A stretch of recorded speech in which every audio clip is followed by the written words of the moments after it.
Hi, welcome to Me-ssion Ignite. Here, we uncover the no bullshit stories from successful individuals and ignite your dreams to success.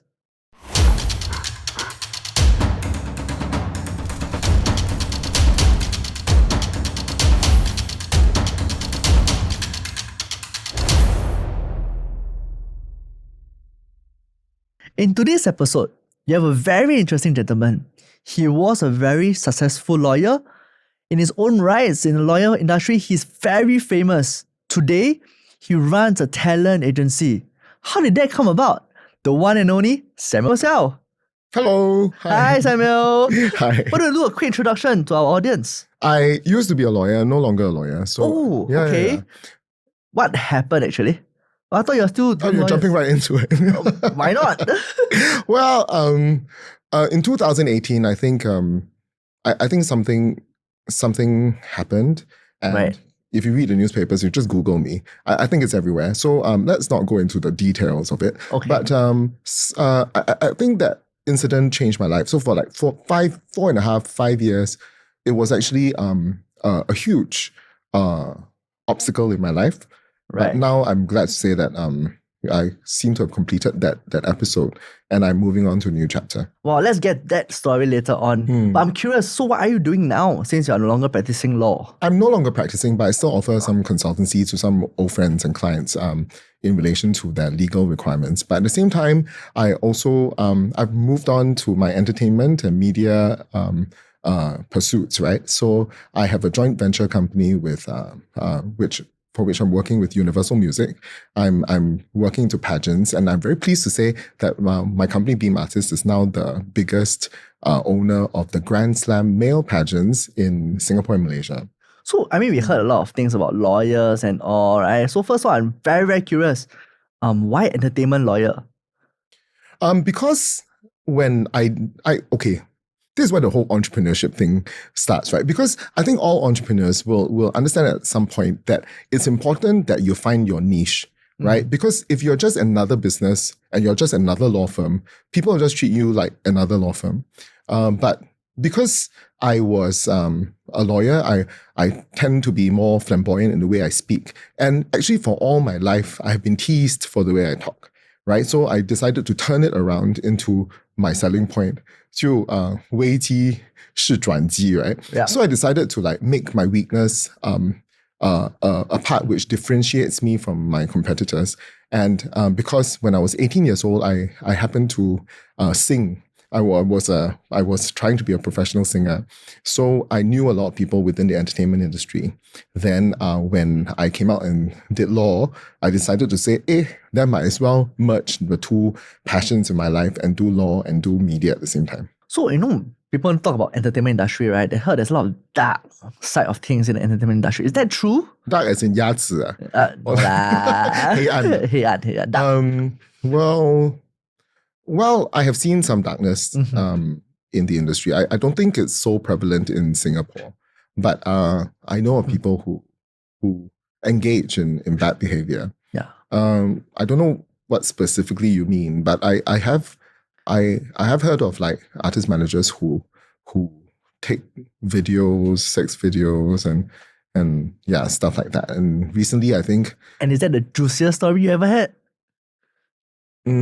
However juicy the stories, I also cannot say here, right? I mean, like, it's not something that Yep. we would talk about. But I think when all the stories came out, and then like in Singapore, the Ken Lim story broke out and all that, I think people will think certain ways in relation to the industry. Yeah. But I think men being the way they are, whatever industry it's in, right?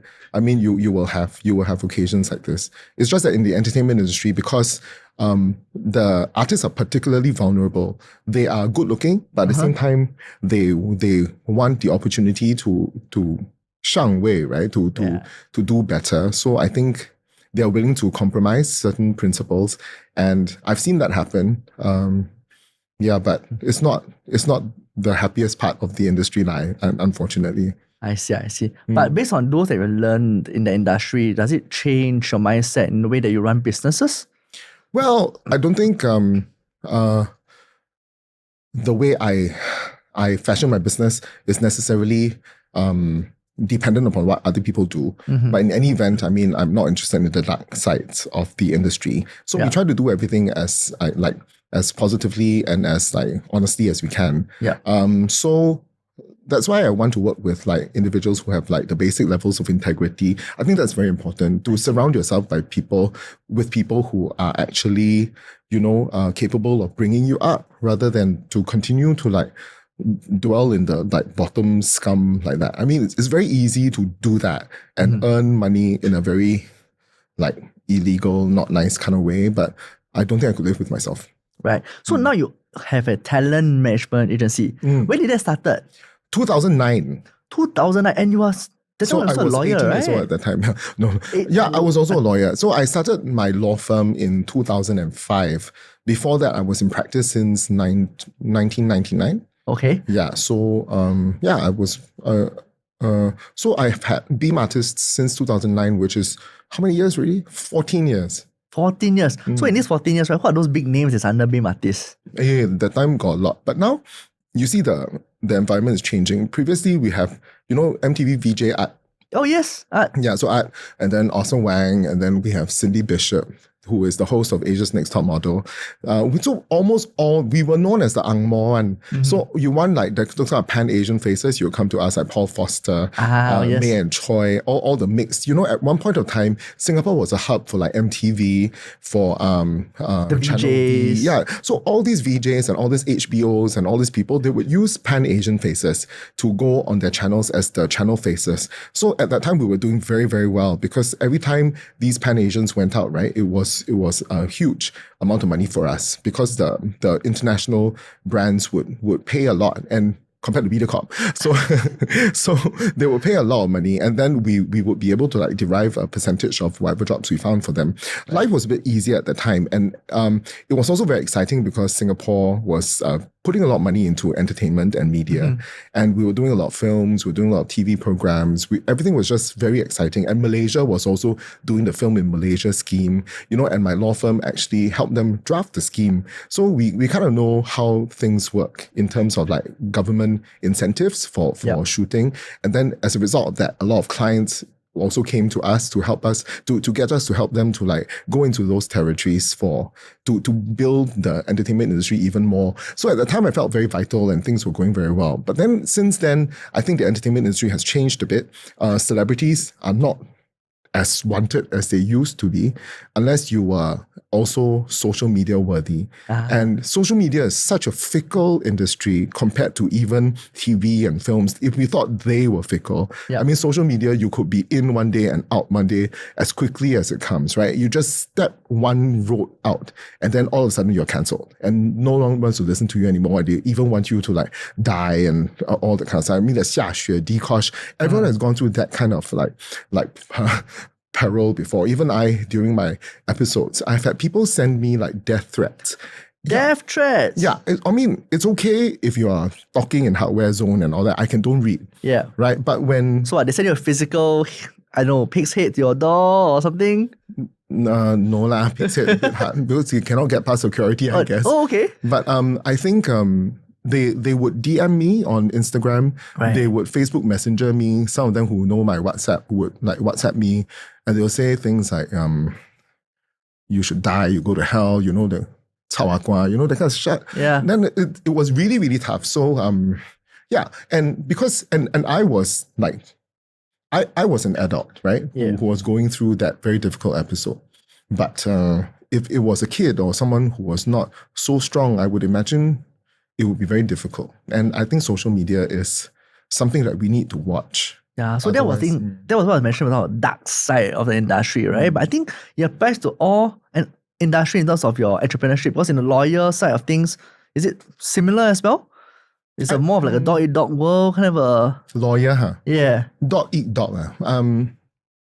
Yeah, I think Singapore is very small, but it's also very competitive. So, and people don't seem to like other Singaporeans doing well. We seem to have a tall poppy syndrome, right? Yeah. Where if someone's doing well, then we must try to get them down. So it's rather than taking pride in Singaporeans doing well, even our singers and our actors, right? If they are acting only in Singapore or singing only in Singapore, you will never get really home, man. You need to get big outside, and then you come back, and somehow people will think that you are the shit, right? Yeah. But that's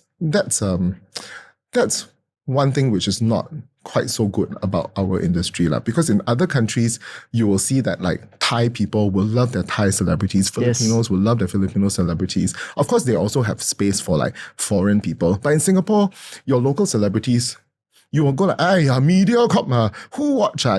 People will say that kind of stuff, and everyone's really cynical about local celebrities.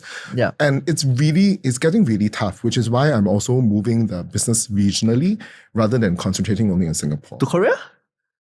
Japan? Why you want to do aesthetic treatments? No lah. I mean, like, first Southeast Asia. I think Southeast Asia is largely untapped. You have a huge hinterland of Vietnam, Indonesia, Philippines, Thailand. And like, how come Singapore celebrities cannot go there, man? How come they cannot come here, man? I mean, if we manage to like do an entire system of actually sharing celebrities within the Southeast Asian countries, you have a big market already. Yep. You don't even need to go to those other countries. Of course, that would be cream, right?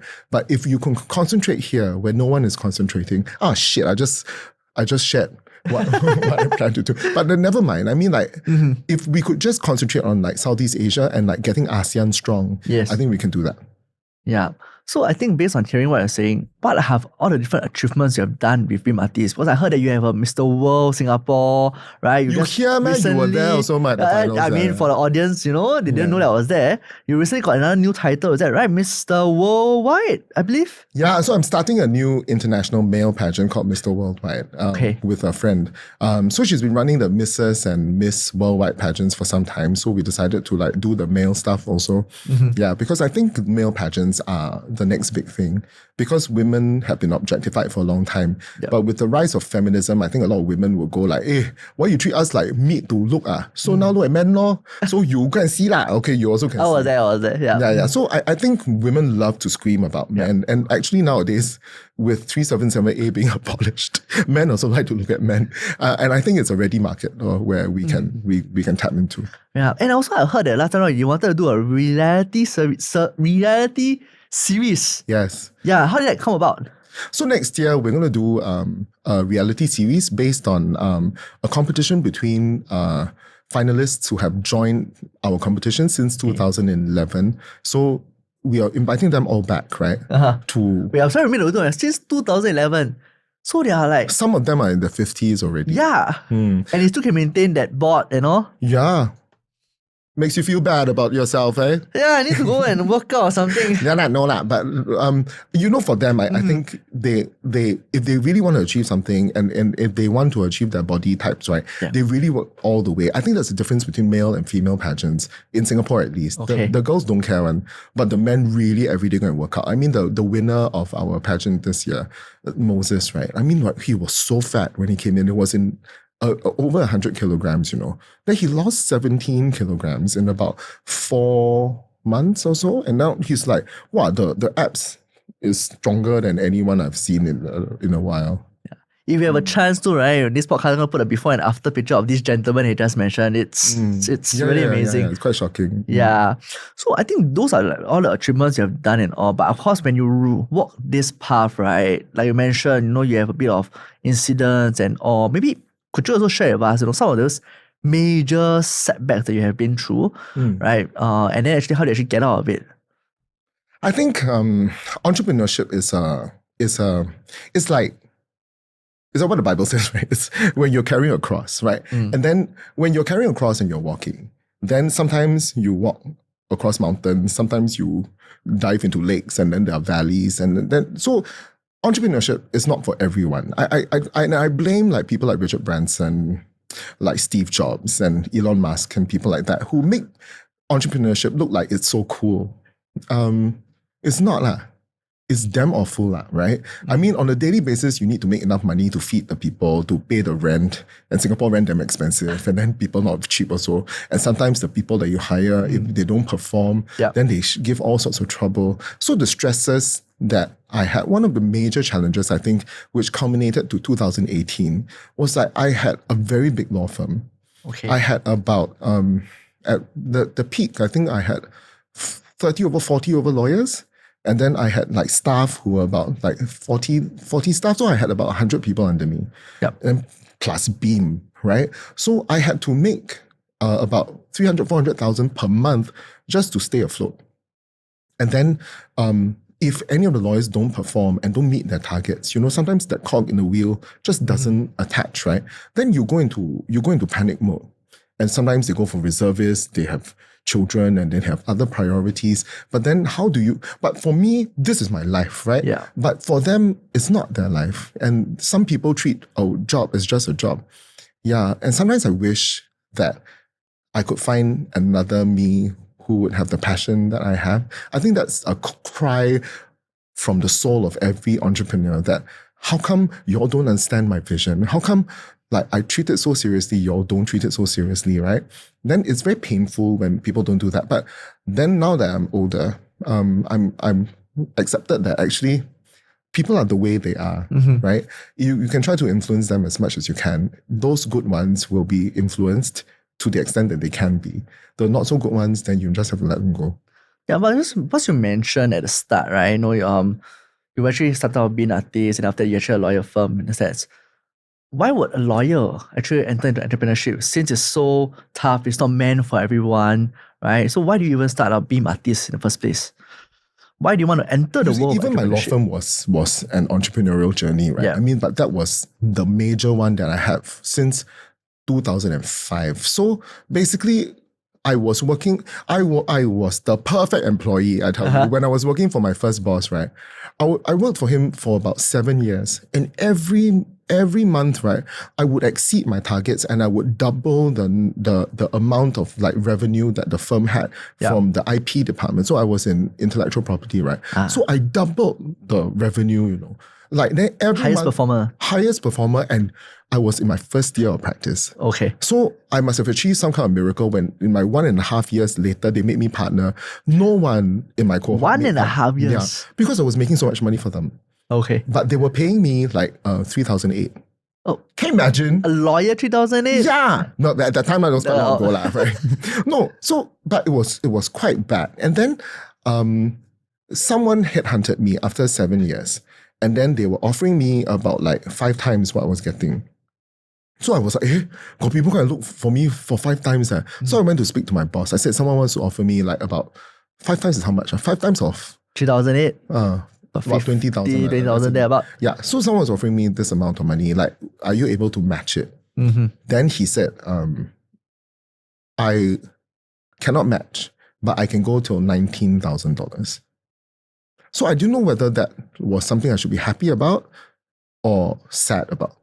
Because $1,000 after all the money I've made for you, and then if I didn't ask, then the differential between 3,008 and $20,000 would have always been that gap. And then, so did you actually appreciate me or not? And for the first time, I felt as if like, this was never my company like even in my mind, I thought it was, but it would still be someone else's business.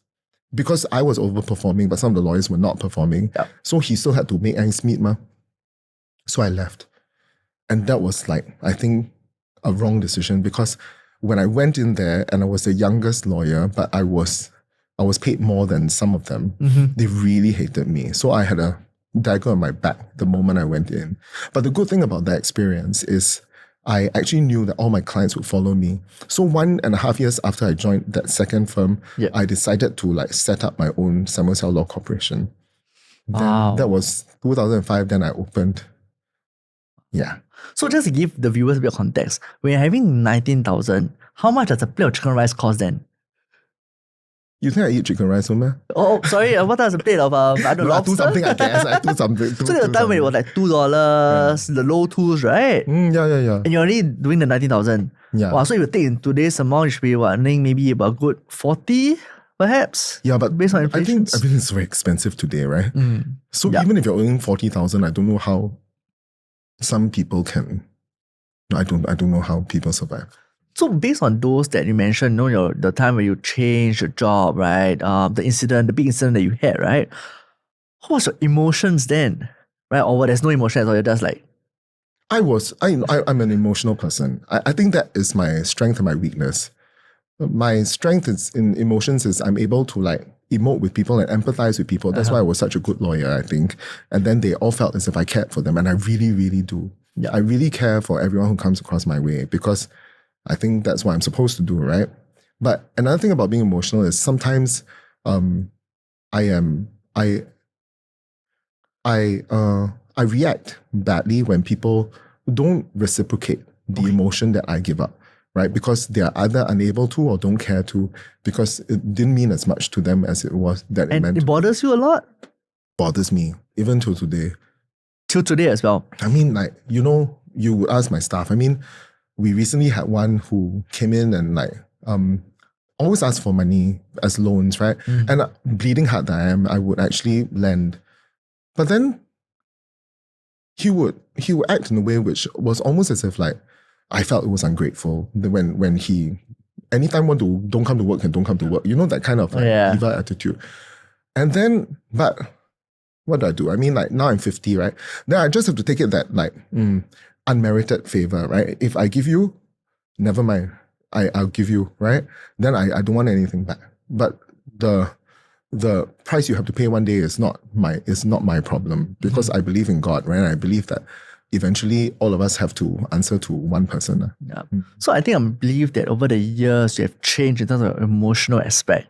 Yeah, right? I mean in 2018, everyone saw me go through a mental breakdown, right? Because entrepreneurship is such a difficult journey, girl. How bad was it then?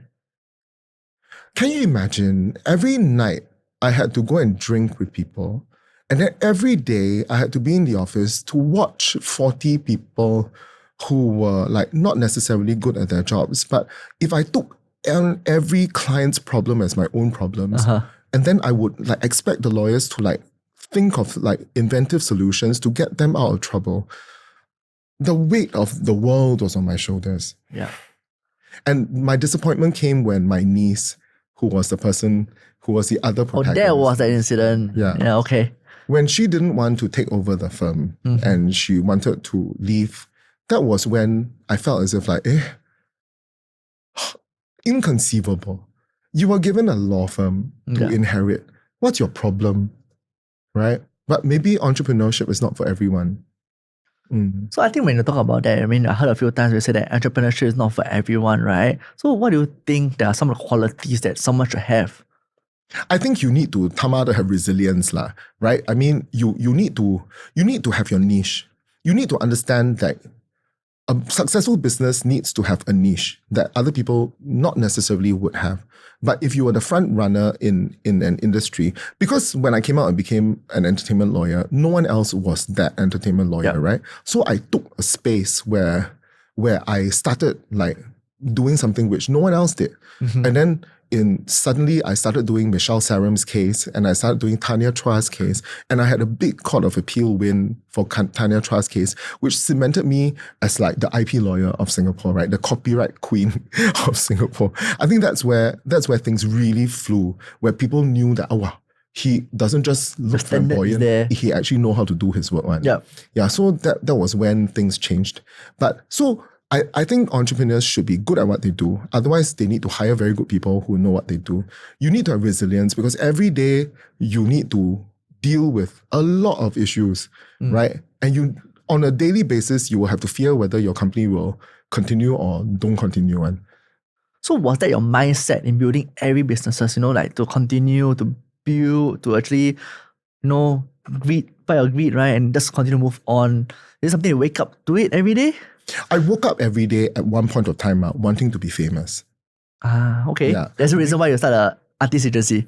No. I mean, I started an artist agency to make other people famous. Okay. But I did a lot of my businesses to make myself famous, because I think when I was young, I felt as if like everyone made fun of me. And then I thought that so clearly my self-esteem would not be very high. So I would then use this as public validation. Right. Then in 2018, when the public turned against me, then how did I cope with that? Right? So that was my challenge. So if all your life you wished for public validation, but then one day the public turns and then you lose that validation, you have to find that validation somewhere else, right? Yeah, that's right. So I found it in myself. How do you do that? I think then that's where a huge spiritual element needs to come in. So then I started getting closer to my beliefs and my faiths, and then I started to realize that actually I'm living today. Huh? I mean, like, I keep saying this, like, we are here. Yeah. There might be an earthquake, we might just fall and we might die. The ceiling might fall on us, we might die. We live purely by the grace of God, right? Anything can happen. Nothing is within our control. Yeah. But we are living, and we are so fragile as a human body, right? But somehow we managed to survive, for me, 50 years. I mean, how did that happen? I think we need to be very grateful for what we already have and stop like complaining about what we don't. So because many of the young ones, right, when it comes to entrepreneurship, right, they don't know what they really want. They want to be famous, they want to be rich, things like that. Right? So if today you were able to change and turn back time, right, what would you have done differently? And which period would you actually go? You know, recently Ryan Tan was asked, like, and he said he would rather marry Sylvia again and then get famous. Right? So but his marriage certainly didn't, to use that as a comparison, meant that the marriage wasn't very happy, like, I guess. I think getting famous in Singapore is a very dangerous thing. Yeah, because then there are many eyes looking at you. And those eyes are not friendly, not necessarily. I mean, like, as I said, right, people don't like fellow Singaporeans to do well. So, especially when you are in a field where the competition is where you are a competitor, right? So you are a fellow lawyer. And for me, I think I'm an open target also, because I act like that. No one else did, right? So it was open target time. So what, you will change to not become famous anymore? I would change to, like, hopefully, like, being able to find validation from more sincere friendships than a very fickle public. But I think when we talk about entrepreneurship, most CEOs, they are figurehead, right? They'll be the face of the company. They need to be well-groomed, right? Because if you're not well-groomed, we'll say, hey, what sort of company is that, right? What do you think of that? Is it the same based on whether or not you are an entrepreneur or even as a personal person itself? So you see, so you're looking at entrepreneurship from the rock star entrepreneurship that we are talking about. Like, but Steve Jobs was never like particularly well groomed. But at a later stage, he got. But he carried himself quite well. Yeah, wear black t-shirt only, right? Because Silicon Valley, But so then, but you see, then Elon Musk. I mean, he's the star, right? When he does a lot of things. But then at the same time, we have people who only run a bakery store downstairs of your block, and they could be making a lot of money. The hawkers that serve you may be making a lot of money, right? Those Michelin big gourmand ones. I mean, they will be making a lot of money, but those are also entrepreneurs and very successful in their own right. But they are not well dressed. They are not necessarily like recognized. Then should there be a certain ways that they should be carrying themselves? Or is there a mindset that actually they should? Yeah, you see, one thing that I think you can say would like link all entrepreneurs is the resilience of waking up every day earlier than anyone else, worrying about the business and doing your best on a daily basis. And then regardless of what happens, if any of the staff don't turn up, you will still be there. You know, that I think will be the mark of an entrepreneur. The mark of a successful entrepreneur comes from intelligence and the ability to adapt to situations so that you continue to develop your business in a way that maintains its relevance. Yeah. So many people will say that, in terms of entrepreneurship, of personal growth, actually it's a very lonely journey. Oh, Tamari, yes. yes. I'm so single. Just because you're focusing fully on a career? Yeah, I think in my mind, right, anyone who is attached is trapped. Those attached out there. Don't cancel me. Because I feel that today, if I need to go to Malaysia, I need to go to the US, I need to go to anywhere, right? I'll just pick up my bag and move, right? I need to go anywhere, I can go anywhere. I don't have to look back. But one of the things I hate most is to travel with people. Right. Because when you're traveling with people, I keep having to look back and take care of people so that, and can you imagine if I was living my life always taking care of someone, I would not be able to take it. And I think it would slow me down to what I'm hoping to achieve. It's a very lonely journey for me, but it's a journey that I've chosen. But do you not have any support group, any close friends that should give you those, emotional support in a sense? right? To help you put it. Because if you tie through everything, right, then you'll be really drinking. Or is that the reason why you're drinking, right? Because you have no emotional I needs. drink, man. You just assume mentioned I just drink, now. man. I got man. When back in 2018, when you're downside of things, I didn't drink. let's rewind the tape. Yeah. I never said I drink. But how do you actually, like, is there any support group then based on that? I have friends, of course. Yeah, but when 2018 happened, then you know who your friends are, right? So during your lowest point lah. So at my lowest point, many people left. Right. Or even if they don't leave, they will keep silent. Yeah. And because I was at risk of being cancelled online, right? So even people who supported me had to support me quietly. Because otherwise they would face the wrath of the people who were cancelling me. So, and I completely understood that as long as you stand by me. So like people like Michelle Chong, Joy Chua, Serene Kung, I mean, all these people really stood by me, but there were some very, very close friends who like, wow, the very next day don't even talk to me. Yeah, like this wife of a listed company, we were the best of friends. Yeah. But suddenly like... That's one of the incident. Yeah. So that said, right, do you think that relationships and networking contributes to your success? Yes. And I think you need to treat people sincerely, and people need to remember you. When I was young, right, I would always wear a suit wherever I went. Even in Istana, I believe I was invited for some Istana event, right? And it was outdoors in the like lawn, right? I also wear a suit because I wanted people to like, hey, who is that creep who is wearing things like that, right? So I would always be the one who would stand out because I would wear a suit. After a while, then everyone would like, oh, Samuel. So I wanted people to always be able to figure that this is the person whom I need to go and approach. So today, right, is there any like notable partnership or collaborations that you have with you? I think one of the friends who stood by me is the CEO of Universal, who like today, like even when I went through my hardships, I mean, there are good friends around. So there are good people. We just have to like keep our eyes open and look out for them. Yeah, so when you meet good people, then you need to treasure them because not everyone is good, right? But when people are tested through fire and they show themselves as good, then you stick by them. And my mother, honestly, yeah, no one loves you like your mother does. So I think with your experience that you went through, right, if today there's something that you want to impart to anyone out there, what is something that you want to tell them that you cannot live without, right, if you want to embark into entrepreneurship? I think you cannot live without resilience, You cannot live without the faith that tomorrow is going to be better than today, however bad today is. So based on that, right,